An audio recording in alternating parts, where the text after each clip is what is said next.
A little girl stands at a window. She's 6 years old, wearing a yellow dress with white buttons down the front. Her hair is in two uneven pigtails, like someone tried but didn't try hard enough. She has one hand pressed flat against the cold glass, and she's watching the driveway, waiting. The driveway is empty. It has been empty since this morning, when a taxi pulled up and her mother threw two suitcases into the trunk without looking back at the house, without looking back at her. Lila Hart doesn't fully understand what she saw. She's 6.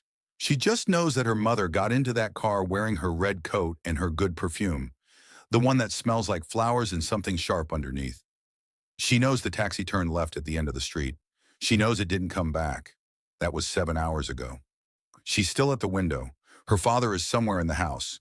She can hear him.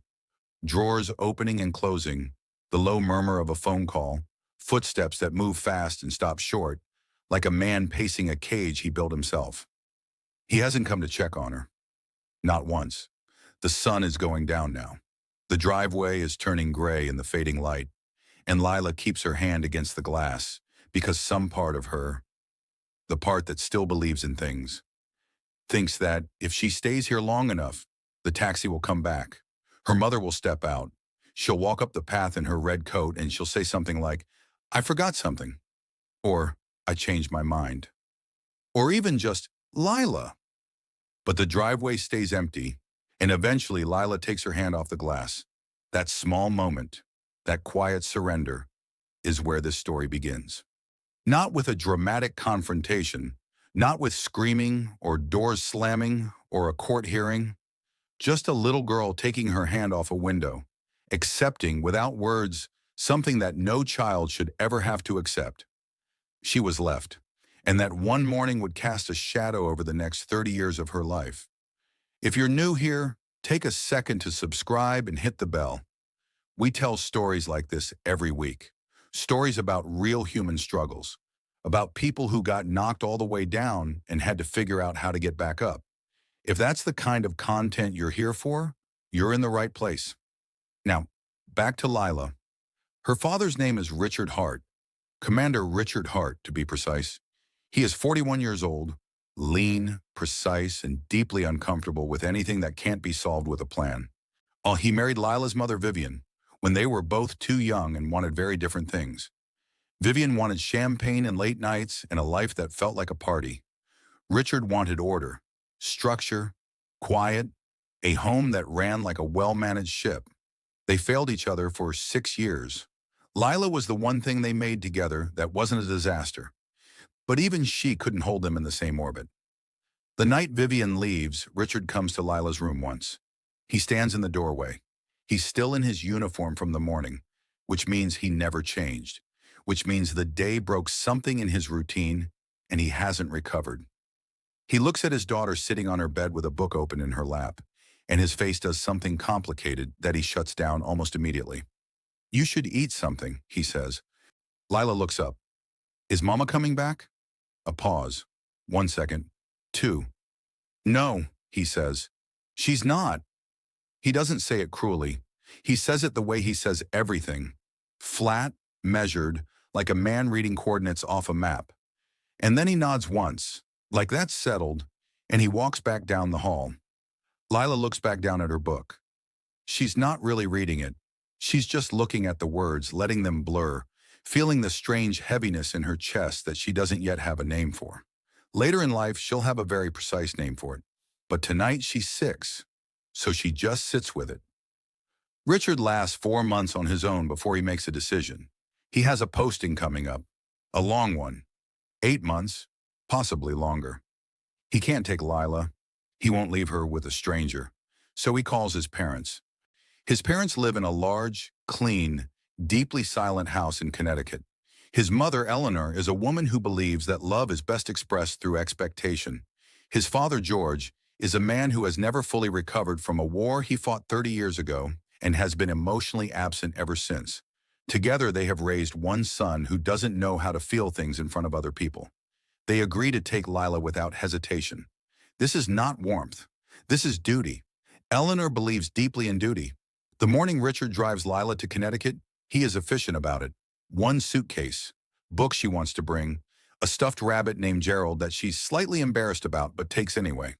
He carries the suitcase inside, shakes his father's hand, kisses his mother on the cheek, and crouches down to Lila's level in the front hallway.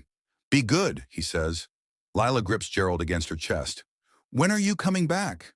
He looks at her, and for just a moment, just one, she sees something flicker across his face. Something that might have been guilt, or grief, or love struggling to get out of a very locked room. "Soon," he says. It's the kindest lie he knows how to tell. He is not back soon. The house in Connecticut is always clean. That's the first thing Lila notices. Everything in its place. Cushions straight, surfaces clear, not a single thing out of order, not a single corner that feels lived in or warm or accidental. It is a house that has been maintained rather than loved, and there is a difference. Even a 6-year-old can feel it. Eleanor gives Lila a room at the end of the hall. It has white walls, a narrow bed, and a window that looks out over a flat gray lawn. There are no drawings on the walls, no color anywhere. Eleanor believes clutter is a form of weakness. The rules come quickly. Breakfast at 7, no elbows on the table. Speak when spoken to. Don't leave shoes by the door. Don't run inside. Don't cry at the table. Don't. There are so many don'ts that Lila starts keeping a mental list just to survive. At around, she misses her father. She even misses her mother, which confuses her because she knows her mother chose to leave. But missing people isn't logical. It doesn't care what they did. It just sits in the middle of your chest and hums. She doesn't talk about it. Eleanor is not someone you talk to about feelings. She once told Lila, very calmly, over a bowl of oatmeal, that children who express too much emotion become difficult adults. Lila was 7 at the time. She nodded and took another spoonful of oatmeal and filed the feeling away somewhere deep. George is quieter than Eleanor, which is saying something. He sits in his chair in the evenings and reads the newspaper, and sometimes watches television with the volume low. He isn't unkind to Lila. He just doesn't really see her. She moves through his line of vision like weather. Present, unremarkable, not worth commenting on. So Lila learns to be small. She learns to take up very little space, to eat without sound, to close doors gently, to answer questions with the fewest words possible, to want things quietly, privately, in a way that no one else can see, and therefore no one can take away. The one thing she can't be small about is reading. It starts the winter she turns 7. Eleanor, in a rare gesture toward warmth, takes Lila to the local library to get her a card. It's practical, not sentimental.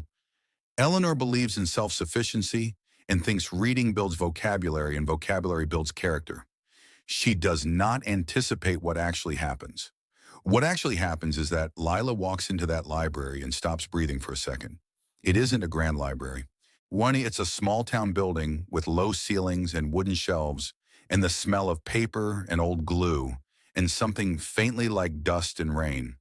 But to Lila, it is enormous. To Lila, it is the biggest, most welcoming space she has ever been in because every single thing inside it is a door. She takes out 4 books that first visit. She's finished all 4 by Thursday. She goes back Saturday, takes out 6 more. Eleanor raises an eyebrow but says nothing. By the end of the first month, the librarian, a round, soft-spoken woman named Mrs. Paulson, knows Lila by name. She starts setting books aside, pulling things from the back shelves she thinks Lila might like, sliding them across the counter with a quiet smile, like a secret being shared. It is the first time since her mother left that an adult has paid attention to what Lila actually wants. It undoes her, a little, in a good way. Inside books, Lila finds everything the house in Connecticut refuses to give her. Warmth, chaos, people who say exactly what they mean, mothers who stay, fathers who show up, friendships so fierce they feel like armor, adventures that hurt but mean something. Love that doesn't disappear into a taxi one Tuesday morning. She reads everything. Fairy tales first, then chapter books. Then, by 10, she's into adult fiction, pulling novels off Eleanor's shelf when she thinks no one is watching. Eleanor catches her once with a thick paperback that's definitely not for children. looks at her for a long moment, and then simply says, "Put it back when you're done." That is, I'm in Eleanor's language, a form of love. Lila starts writing too. Small things at first, little continuations of stories she's read, alternate endings she liked better. Then her own stories, characters she invents in the margins of notebooks, whole worlds sketched out in her careful, small handwriting. She never shows anyone, but she fills notebook after notebook and hides them under the narrow bed in the white room. And that small, secret act, making something, becomes the thing that keeps her together. Her father calls on her birthday. Each year, exactly on her birthday. The calls are short and follow a pattern so consistent it feels scripted. "How are your grades?" "Good." "Are you eating well?" "Yes." "Good girl. I'll be home for Christmas if I can manage it." He manages it twice in 5 years. Each time he comes, then Lila watches him the way she once watched that driveway, with a hope she tries to keep small so it doesn't hurt as much when nothing changes. He sits stiffly at Eleanor's table and talks about his postings and doesn't ask about her notebooks or her library card or what she's reading. He ruffles her hair on the way out like she's younger than she is. She stops mentioning Gerald the rabbit after the second visit. Her father looked at it like it was a problem to be solved. She puts Gerald in the closet. She doesn't throw him away. She keeps most things she loves quietly, out of sight where they're safe. By the time Lila is 12, she has read over 300 books. She knows this because she keeps a list. Titles, authors, one-line notes on each one. In the back of a green notebook Eleanor bought her for school. She is quiet. She is observant. She notices everything and says very little. Teachers like her because she is diligent and uncomplicated. Classmates don't quite know what to make of her. She's not unfriendly, but she has a stillness about her that keeps people at arm's length. Not cold, just careful. She has learned by now that people leave, not as a theory, as a fact, a thing that has been demonstrated repeatedly by the two people who were most obligated to stay. She doesn't say this out loud. She just lives by it, quietly, the way you live by any truth that's too large to argue with. And then, at 13, something shifts. Eleanor sits her down at the kitchen table one September afternoon and tells her, without preamble, that she has been accepted, on academic scholarship, to Hargrove Academy, a boarding school 2 states away. Lila looks at her. "You applied for me?" "I submitted the application, yes. Your grades warranted it." Eleanor folds her hands on the table. "It's an excellent school. You'll have more there than I can give you here." It is the most honest thing Eleanor has ever said to her. Lila looks down at her hands. She should feel abandoned again, packed off, redirected, moved along. And there's a flicker of that. There's always a flicker of that. But underneath it, quieter and more surprising, she feels something that might be hope. If this story is hitting home for you, like this video and share it with someone who needs to hear it. We're just getting started. Hargrove Academy sits on the edge of a small Massachusetts town and looks exactly like a place that takes itself seriously.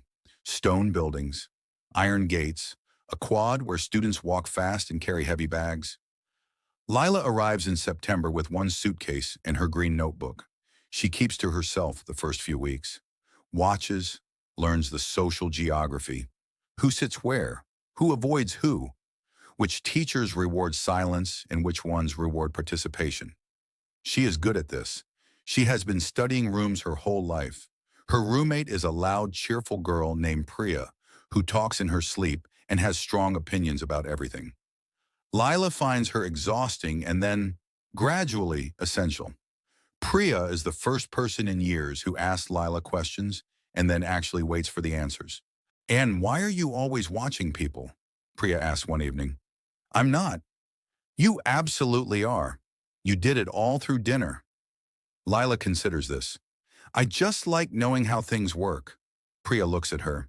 "You mean people?" "Sure. That's either really smart or really sad." "Probably both," Lila says. Priya laughs. Lila almost does. She meets Ethan Cole in November. It's a Saturday. There's a joint event between Hargrove and Caldwell Military Academy. A debate competition that nobody particularly wants to attend, but everyone is required to. The auditorium is stiff with obligation. Lila is in the third row with a book open on her lap, reading under the edge of the seat back. A voice beside her says, "That's either really rude or really brave." She looks up. He's tall, dark jacket with a Caldwell crest on the chest, close cropped hair, a serious face that looks like it's trying to decide whether to smile. "The reading during the event," he says, nodding at the book. "I haven't decided which one it is." "It's neither," Lila says. "The first speaker is nervous and rushing. I can follow both." He looks at the stage, then back at her. "Fair enough." He sits down one seat over. "What are you reading?" She shows him the cover. He nods slowly. "Any good?" "Better than this debate." This time he does smile. It changes his whole face, loosens something in it. "Ethan Cole," he says. "Lila Hart." The first speaker wraps up to polite applause. Neither of them claps. They're already talking. They don't exchange numbers that day. There's no dramatic moment. He goes back to Caldwell. She goes back to Hargrove. But 2 weeks later, there's another joint event, a winter formal that Priya forces Lila to attend. And Ethan is there, and he finds her immediately like he'd been looking. "You came, Asarm," he says. "I was forced," she says. "Me too." He holds out a hand. "Come on, there's better food on the other side of the room." She takes his hand. Later she'll think about that. How easy it was. How she didn't hesitate. For someone who hesitates about everything, about everyone, it will strike her as significant. They write letters. Actual letters, because Caldwell restricts phone use on weekdays, and Lila prefers writing anyway. His letters are short at first. Factual, a little formal, like a man filing a report. Hers are longer, more observational. She describes things she notices. A strange conversation she overheard. A book that wrecked her. So, a dream she had that she couldn't shake. His letters get longer in response, less formal, more him. By spring, he's writing 3 pages. By summer, they're calling every weekend, talking until one of them falls asleep mid-sentence. Priya reads one of his letters over Lila's shoulder once and says, "Okay, he's in love with you." "We're just close," Lila says. "Lila, he wrote 2 paragraphs about the way you laugh. He was being descriptive. He was being in love." Lila folds the letter and puts it in the box under her bed where she keeps all of them. She doesn't argue further, but she reads that letter again before she sleeps. 4 years pass the way good years do. Too fast, too full, gone before you've properly held them. They go to different colleges, but the letters keep coming. Lila studies literature and quietly starts writing her first real story. Not in a notebook margin, but in full, deliberate drafts. Ethan gets into an officer training program, driven and focused in a way that both impresses and slightly unnerves her. He visits her twice in freshman year. The second time, standing outside her dormitory in the cold with his breath making clouds in the air, he says, "I need to tell you something." She waits. "I've been trying to figure out the right way to say this for about 2 years. He looks at her steadily. "I don't want to just be your friend, Lila." The cold air, the lamplight, his face completely open for once, all the formality gone. She steps forward and closes the distance between them. "I know," she says quietly. It is not a grand declaration. There's no speech. But they stand there for a long moment in the cold, and Lila feels something loosen in her chest. Some old, tightly held thing finally letting go. For the first time in as long as she can remember, she is not keeping something she loves hidden and out of sight. She is letting it be exactly where it is. They graduate a year apart. Lila first, then Ethan. Lila moves to New York and lands an entry-level job at a mid-sized publishing house. She reads manuscripts all day and writes her own at night. The city is loud and relentless, and she loves it. Not for the noise, but for the anonymity. Nobody in New York is watching you. Everyone is too busy being watched themselves. Ethan gets commissioned as an officer and is stationed in Virginia. They do weekends when they can. Long calls when they can't. It isn't easy, but it's theirs. And they've been doing distance long enough that they know how to carry it. Then one evening, Ethan calls and his voice is different. Flat, careful. The voice he uses when he's already made a decision and is now figuring out how to deliver it. "I got order," he says. Lila sets down her pen. "Where?" "Kandahar region." 7 months, maybe more. The line is quiet for a moment. When do you leave? She asks. 6 weeks. She stares at the wall of her small apartment. Outside, the city moves and honks and keeps going. Indifferent. Okay, she says. Lila, I'm not falling apart, Ethan. I'm just thinking. Another silence. Then he says quietly, I want to marry you before I go. She closes her eyes. Not because she's surprised. She isn't surprised. She's been loving this man for 6 years, and she knows exactly what he is. Steady, serious, all in. She knew this was coming the way you know a season is changing. You feel it before you see it. That's not a question, she says. No, he admits. It isn't. Do you want me to make it one? Ethan. Yeah? Yes. They marry on a Saturday in April with 30 people present. No grand venue. A small hall in Virginia. Afternoon light coming through tall windows. Priya cries through the entire ceremony and doesn't apologize for it. Ethan's commanding officer sits in the back row, looking proud and slightly uncomfortable in civilian clothes. Richard Hart flies in from his current posting. He sits in the front row in his dress uniform and watches his daughter walk toward the man she chose. And his face does the complicated thing it has always done. Something moving behind the glass, never quite breaking through. After the ceremony, he shakes Ethan's hand firmly. Then he turns to Lila and for a moment just looks at her. You look like your mother, he says. It is meant as a compliment. Lila knows this. She also knows it is the most emotionally loaded sentence he is capable of producing. Thank you for coming, Dad, she says. He nods, squeezes her shoulder once, steps back. It is, by his standards, a lot. Ethan leaves 23 days later. Lila stands at the departure gate and watches him go and does not cry until she's back in the car. Then she cries the whole drive home, ugly and unself-conscious. And when she gets back to the apartment, she sits on the floor for a while just because the couch feels too big. Then she gets up, makes coffee, opens her manuscript. She is her father's daughter in at least one way. She processes things by moving. The first 4 months are hard but manageable. Ethan's letters arrive every couple of weeks. They're shorter than his old letters, more guarded. But they come. He calls when he can, which isn't often. The calls are sometimes only 10 minutes, sometimes less. But he sounds like himself. Tired, careful, but himself. Then the calls start changing. Not dramatically, subtly. The pauses get longer. He asks about her day but doesn't really respond to the answers. When she asks about his, he says fine or busy, or same as before.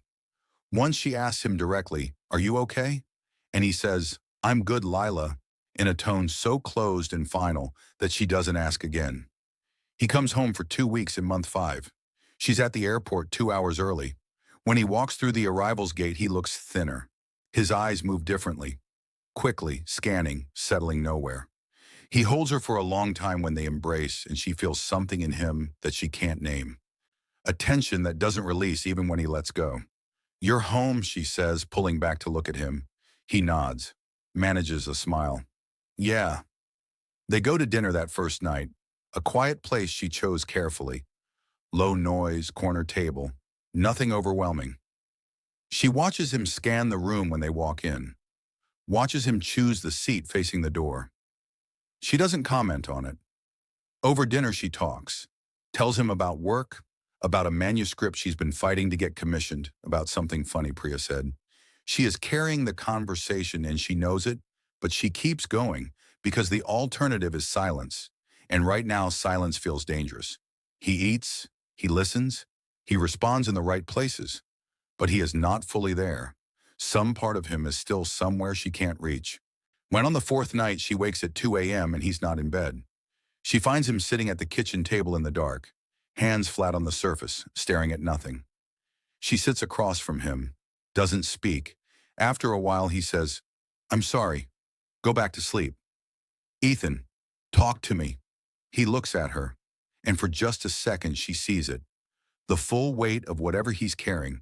It passes across his face like a shadow, and then he shuts it down, the way her father always shut things down, and she feels a cold understanding move through her. I'm fine, he says quietly. I just can't sleep. She reaches across and puts her hand over his. He doesn't pull away, but he doesn't turn his hand over either. She sits with him in the dark until he goes back to bed, and she stays at the table a little longer, alone. I'm really thinking about what it means to love someone who is learning to lock you out. Ethan goes back after 2 weeks. Lila stands at the same departure gate and watches him go, and this time she doesn't cry in the car. She just drives home in silence and sits with the particular loneliness of missing someone who was just there, but somehow wasn't fully present the whole time. She throws herself into work. A manuscript lands on her desk that she can't put down, a debut novel by a young writer about a woman rebuilding her life after loss. She fights for it in 3 consecutive editorial meetings. Her boss thinks it's too quiet, too interior. It's not too quiet, Lila says. It's precise. There's a difference. She wins. The book gets commissioned. It sells well. Her boss stops questioning her instincts. She gets promoted to full editor, gets her own list, starts shaping books she believes in, and on finding writers who have something real to say and helping them say it better. The work fills her up in a way that surprises her, not as a substitute for Ethan, but as its own thing. Her own thing. She needs that distinction more than she expected. Ethan comes home for good 8 months later. The man who walks through the arrivals gate this time is quieter than the last. He carries himself differently, shoulders slightly forward, eyes still doing that quick scanning thing that never fully stopped. He smiles when he sees her. It reaches his eyes for a moment. Just a moment, they try. That's the honest word for it. They try. They have dinner together and talk about practical things. The apartment, whether to look for something bigger, whether Ethan wants to pursue a desk posting or take leave first. They watch films on the couch on Saturday nights. They go through the motions of a life together, and some nights it almost feels like the life they planned. But there are other nights, nights where he sits in a room full of silence, and she can feel the wall between them like something physical. Nights where she says his name, and he looks at her like he's returning from somewhere far away. Nights where she reaches for him, and he doesn't exactly pull back, but doesn't come forward either. Just stays perfectly still, like a man standing on ice that might crack. She suggests he talk to someone, gently. Once, he says he's fine. She suggests it again 3 weeks later, less gently. I don't need a therapist, Lila. I'm not saying you're broken. And I'm saying you've been through something serious and you don't have to carry it alone. I'm not alone. I'm right here. Ethan. She looks at him steadily. Are you? He doesn't answer, which is its own answer. She calls Priya one Sunday afternoon while Ethan is out running. Talk to me, Priya says immediately because she knows Lila's voice. I don't know how to reach him. How long has it been like this? Honestly, since the first deployment. But it's worse now. It's like living with someone who's decided to be somewhere else. Have you told him that? I've tried. Lila, explicitly. Have you said those exact words to him? She is quiet. Say it explicitly, Priya says. Not around it. To it. That evening she does. They're washing dishes. Domestic, ordinary. She turns off the tap and turns to face him. And I need to tell you something, and I need you to actually hear it. He sets down the dish. Turns. His face is careful. I feel like I'm living with someone who has decided I can't handle what's going on with him. And the longer that goes on, the more alone I feel. Not just lonely. Actually alone. Like the marriage is a building we're both standing in, but nobody lives here anymore. He is very still. I'm not going anywhere, she says. I'm asking you to come back. Something moves across his face. Grief, maybe, or guilt. Or the particular pain of a person who wants to do something they don't know how to do. I don't know how, he says finally, quietly. It is the most honest thing he's said to her in months. She steps forward. Then let someone help you figure it out. Please. He nods slowly. Like a man agreeing to something that costs him. He goes to 2 sessions, then stops. He doesn't tell her he stopped. She finds out because she asks how the last session went, and he says which one, and then realizes what he said, and the silence that follows tells her everything. Ethan, it's not for me. You went twice. I know. That's not enough time to... Lila. His voice is not cruel, but it is final. I said it's not for me. She looks at him for a long moment. Then she nods and walks to the bedroom and closes the door quietly behind her. She sits on the edge of the bed. She thinks about a little girl standing at a window with her hand pressed against the glass. She thinks about how she eventually took that hand away. Not because she wanted to, because she understood at some point, that wanting someone to come back doesn't make them come back. You can love someone with everything you have and still not be enough to save them from themselves. She has known this her whole life. She just hoped she was done learning it. The divorce papers arrive on a Thursday, not dramatically, not after a final blowout or a door slamming or anything that would give the moment the weight it deserves. Just an envelope on the kitchen counter when she gets home from work. Ethan isn't there. He's been staying with a friend from his unit for 2 weeks, which she knew, but seeing the envelope makes it real in a different way. She stands in the kitchen in her coat and reads through the papers slowly. Then she puts them down, makes tea, drinks it standing at the counter. She signs them the following Monday. Priya comes over that night with food and wine and the good sense not to say too much. They sit on the floor and eat, and Priya lets Lila talk when she wants to and be quiet when she doesn't.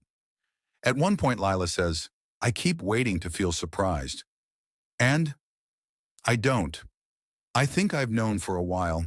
She turns her glass slowly. That's almost the worst part, that it stopped being a shock and just became the ending. Priya is quiet for a moment, then carefully. You know this isn't the same as your mother. Lila looks up. You didn't get left because you weren't enough. You got left because he couldn't find his way back. That's his loss, not yours. Lila looks at her for a long moment. I know, she says quietly. She almost believes it. 3 years pass. Lila doesn't notice them going so much as she looks up one day and they're gone. Not wasted, just spent. Quietly, deliberately, on the work of becoming someone whose life belongs fully to herself. She moves apartments. Smaller building, higher floor, better light. She hangs things on the walls, fills the shelves, makes the space look like someone actually lives there, which sounds simple and isn't. At work, she becomes the editor people fight to get. She has a reputation now, not for being easy, but for being right. Writers leave her office with their manuscripts bleeding red ink and come back 2 weeks later grateful. She sees things in a story that other people miss, the places where the truth is being avoided, the moments where a character does something convenient instead of something real. She is very good at spotting avoidance. She starts writing seriously again, not the quiet notebook habit of her childhood, but real, committed, structured work. She wakes at 5:30 every morning and writes for 90 minutes before the day starts. She doesn't tell anyone. It's hers. She keeps it the way she kept everything she loved as a child. Close, quiet, protected. The first novel takes 2 years. She finishes it on a Tuesday night in February and sits back and reads the last page and feels something so large and so quiet, she doesn't have a name for it. She sends it to an agent she respects. The agent calls her 4 days later. How long have you been writing? The agent asks. My whole life, Lila says. Seriously? Well, about 2 years. It reads like someone who has been paying very close attention for a very long time. I have, she says, to everything. The book sells, not explosively, but solidly. The kind of sale that means something real, that a publisher put genuine money behind it because they believed in it, not because they thought it would be easy. When the advance clears, she calls Priya. I have news, Priya screams before she even finishes the sentence. The book comes out the following spring. Reviews are good. One calls it quietly devastating. Another says it is the kind of novel that makes you feel less alone. Lila reads both reviews standing in her kitchen before work, and then puts her phone down and goes and edits someone else's manuscript, because that's the job. Her father reads it. Well, she knows because he calls, not on her birthday, not on a scheduled day, just a random Wednesday evening. I read your book, he says. I know. I sent it to you. The girl in it. A pause. She reminded me of someone. Lila's quiet for a moment. Did she? I wasn't. He stops. Starts again. I know I wasn't there enough when you were young. She closes her eyes briefly. Richard Hart apologizing is like watching a man try to swim who has never been in water. The effort is painful and genuine and slightly too late, and she loves him for making it. I know, Dad. You turned out well regardless. I had good books, she says. He makes a sound that might be a laugh. For Richard, it practically is. She is 34 when she meets Noah Bennett. It happens without ceremony, the way the important things tend to. She's at a panel event, a journalism and publishing crossover thing that her colleagues signed her up for without asking. She is on stage for 40 minutes talking about narrative truth in nonfiction, which she finds genuinely interesting. And then it's over, and she's at the side table pouring bad coffee when someone beside her says, "The point you made about omission. That omission is its own form of dishonesty. I've been thinking about that for the last 20 minutes." She turns. He's around her age, relaxed in the way of someone comfortable in their own skin. Pressed lanyard around his neck, notepad sticking out of his jacket pocket, which she finds immediately charming and slightly absurd. "You still use a notepad?" she says. He looks down at it. "Force of habit. I think better on paper."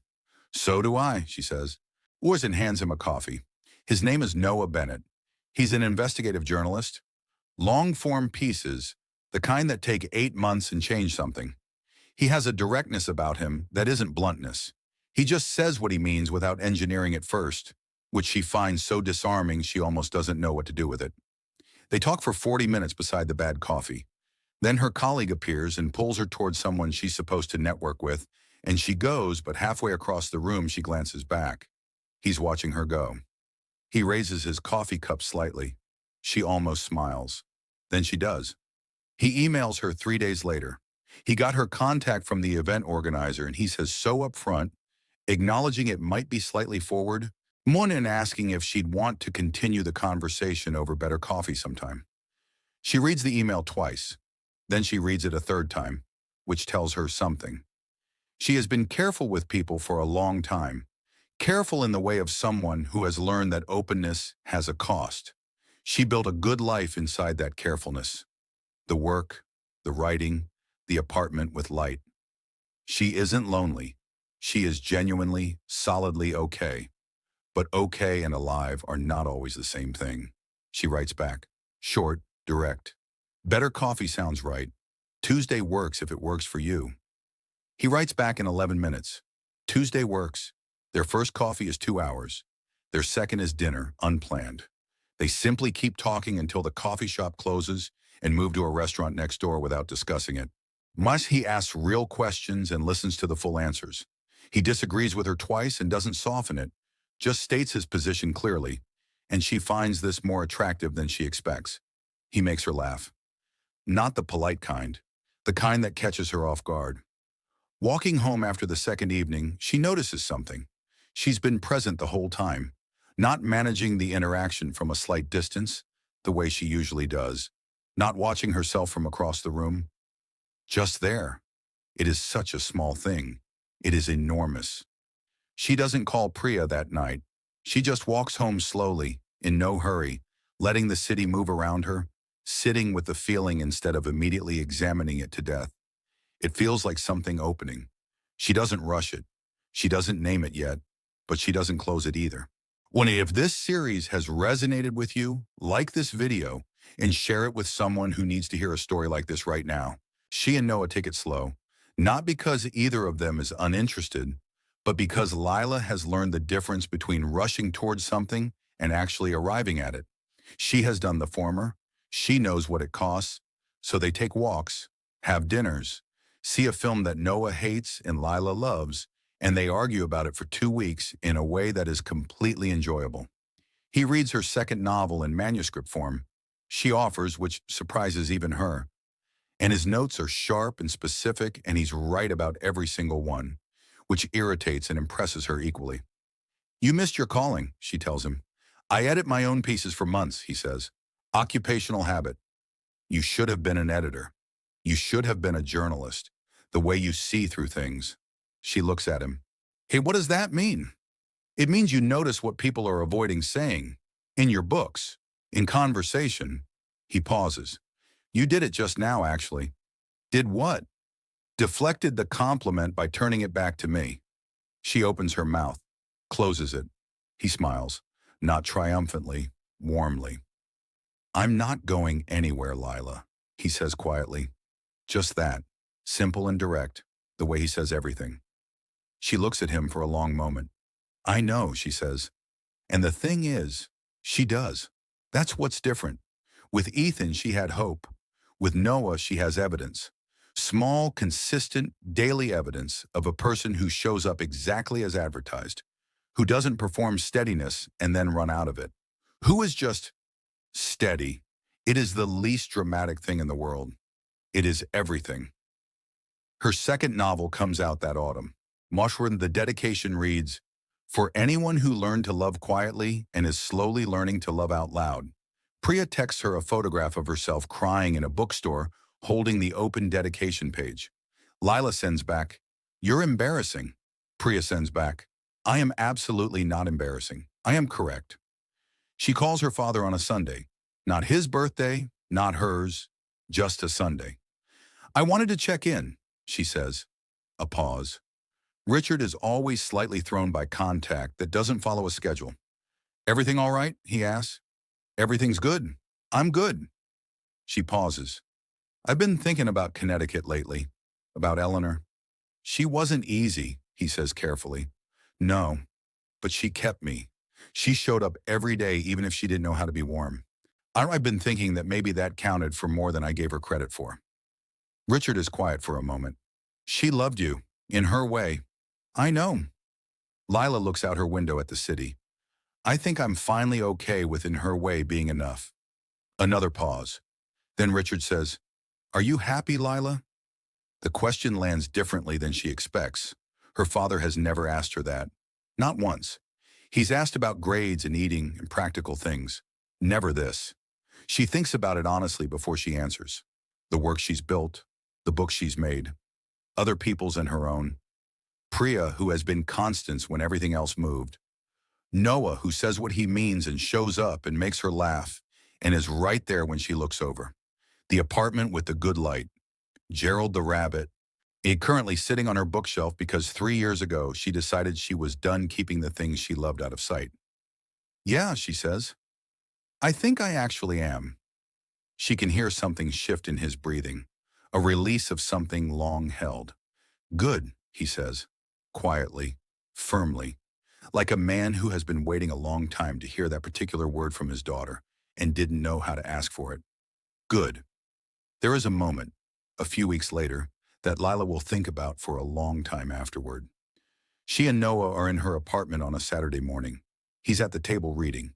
She's on the couch with a manuscript, red pen moving. The radio is on low. Outside it's raining, the steady, unhurried kind. Nobody is performing anything. Nobody is managing anything. The room is just two people existing in the same space. It's comfortable, present, real. She looks up from the manuscript and watches him for a moment. He's frowning slightly at whatever he's reading, mouthing a word, turning back a page. He looks up and catches her watching. What? He says. Nothing, she says. Just looking. He holds her gaze for a second, then goes back to his reading. She goes back to hers. That's it. That's the whole moment. But later she'll think, that was it. That was the thing she spent 30 years looking for without knowing the shape of it. Not a grand arrival, not a dramatic rescue, just a quiet Saturday morning where she was completely, simply present in her own life.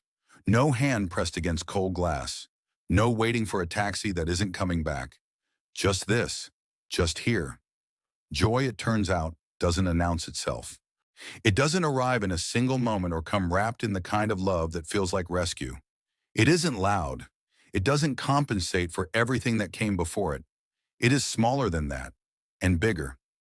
It's a book that saves you when you're 7 years old in a cold house in Connecticut. It's a friend who shows up with food and the good sense not to say too much. It's a father who finally asks the right question 30 years late and means it completely. It's a manuscript you believe in when nobody else does. A dedication page that says the thing you couldn't say out loud for years. A man who reads your work and tells you the truth and is still there when you look up. It's learning, slowly, imperfectly, at significant cost, that you are not the thing that was left behind. You are the thing that stayed. That got up every time. Hey, that kept writing and kept working and kept the door open just enough. Even when everything in you said, close it, close it. You know what happens when you leave it open. Lila Hart grew up in silence and learned to fill it with words. She loved someone who couldn't find his way back, and she survived it. She built something real from the inside out, not because someone came and saved her, but because she decided again and again, in small, unremarkable moments, to keep going. That's not nothing. That's everything. If Lila's story stayed with you, share this video with someone who needs it. And if you're in a season of rebuilding right now, drop something in the comments. You don't have to say much, just show up. Like, subscribe, and we'll see you in the next one.